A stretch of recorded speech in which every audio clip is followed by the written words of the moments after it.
So this is an update to the first video I did on Hashim Mohammed Dagani and the fact that he murdered his girlfriend called Dika Abdinogoroni, cooked her and actually dumped her remains. The video is in the playlist and I promised you I was going to follow up and bring you updates. Now guess what? The update is even crazier than the original thing, because it turns out that this is not the first time Hashim has done this. This is not the first time. But then, before I proceed, please, I am based in Ghana in West Africa, and most of my viewers are outside of Africa. So in case you've never been to Ghana before, you don't have any idea what my country is about, just go to my description for this video. You would see that there's a link to my other channel called Welcome to Ghana. Just go to that channel and I have a ton of videos there that tells you about my country and shows you the beautiful parts of my African country called Ghana. I digress. Now let's get to the case. So Hashim Mohammed Dagani has been arrested for taking the life of his girlfriend Dika Abdinogoroni in an Airbnb in Kenya. Now, as if that was not gruesome enough, he's also linked to 3 other murders of a mother, her niece, and her daughter. And as if that is not bad enough, it turns out that these things that Hashim Dagani has done, the murder of his girlfriend Dika Abdinogoroni and the suspicion for being the one murdering these 3 other women, are not even the first times he's doing these things. Research and updates are showing that Hashim Mohammed Dagani has actually done this in his past life, because it turns out that he was previously married in his own country, but then he took the life of his wife, who was 5 months pregnant with his child. Yeah, this guy already has a prior criminal record of unaliving his wife, who was 5 months pregnant by him. Now, for a human being who can do this, first of all, to talk about the fact that he is able to take the life of his wife, and also to talk about the fact that this same wife had his child in her, who was just 5 months, an innocent kid. I don't know what his wife did to get him to do that to her. Nothing will justify that. But then, the fact that she is also 5 months pregnant and yet still he is able to go ahead and unalive her shows you the kind of person that Hashim Mohammed Dagani is. And he did this crime and he was sentenced to life in his country. So I'm sure you'll be wondering that if this guy was sentenced to life, how come he is out now and now even in Kenya and has been able to do the same thing to 4 other women? That is a fair question. And this is your answer in case you have that question. Because it turns out that although Hashim Dagani was sentenced to life, he served 7 years in prison for the murder of his wife and 5 months old unborn baby. But then he got released from prison. He got pardoned because there was this official who apparently had now been elected into power for that area where Hashim had been convicted of such crimes. And when he took power, he pardoned several prisoners. And one of those prisoners was Hashim. Now, further research even shows that Hashim is not his real name. When he was pardoned and released from prison, the man who would now come to be known as Hashim changed his identity, changed his name, and took up the name Hashim Mohammed Dagani, as we know it now. I was trying to find his actual name he was using back then, but unfortunately I couldn't get it. But that is the update there, that is not his name. So he came to Kenya to start a new life. But guess what? His old life was following him to the point that some people still knew that history.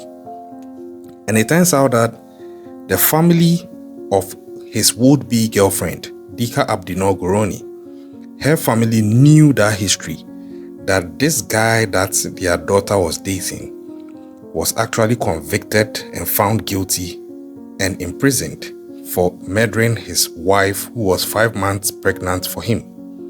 And they told Dika Abdinor that do not date this guy because this guy is a murderer. This is what he has done. It's not a rumor. It's that he was actually found guilty by a competent court of jurisdiction and he was sentenced to prison for it. He's only here because he got released. So please do not date this guy. He's a danger to you.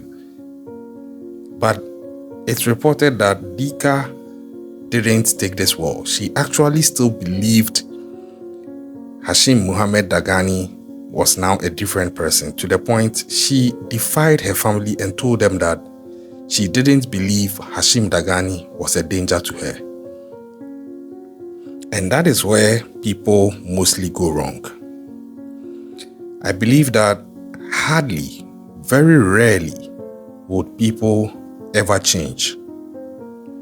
I won't say it's impossible for people to change. I've seen instances, although rare, where some people have actually changed or at least tried to change some few things. But hardly on a regular basis would people just change, especially in an instant. Just change as if they are flipping the light, they're flipping the switch of a bulb. It hardly happens. Most often they are just pretending. And it looks like Dika Abdinor-Goroni was so much in love with Hashim Muhammad Dagani, she managed to convince herself that he was a different person and that he couldn't be a threat to her. I don't know if Hashim Dagani himself had a part to play in getting her to trust him to that point, but some way, somehow, Dika Abdinor-Goroni had that confidence that even though he's a convicted criminal and was found guilty of murdering his wife and kid, he just couldn't do anything wrong to her. But guess what? She found out in a way which didn't leave her with a second chance to do better. Because I'm sure if Hashim Dagani is guilty of the murder of Dika Abdinor-Goroni, I'm sure that at the point he was now meting out the same thing he did to his wife and daughter, an unborn child to her, that would have been the time Dika Abdinor-Goroni would have realized that, oh crap, my family were right. This guy could do this to me. But at that point, it was too late because you don't come out of that.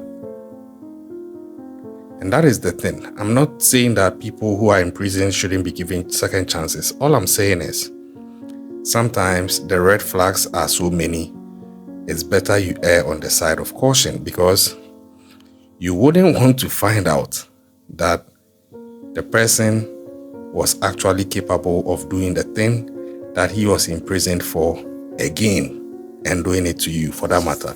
Because at the time you would have found out, it would have already been done to you, or it is going to be done to you as you are finding out. And that was the hard, rude awakening for Dika Abdinor-Goroni, and she didn't survive it, unfortunately.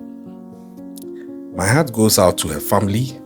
May she rest in peace, and I pray that Hashim is found guilty, or at least justice is brought to the family of Dika Abdinor-Goroni. But one question that was begging in my mind reading this update is, what were the processes that went into the release of these pardoned prisoners? Were they just released and life went on, or there were some protocols they were supposed to follow, and also the authorities releasing them were supposed to follow? I'm thinking there should be, because you don't just release hardened criminals like this.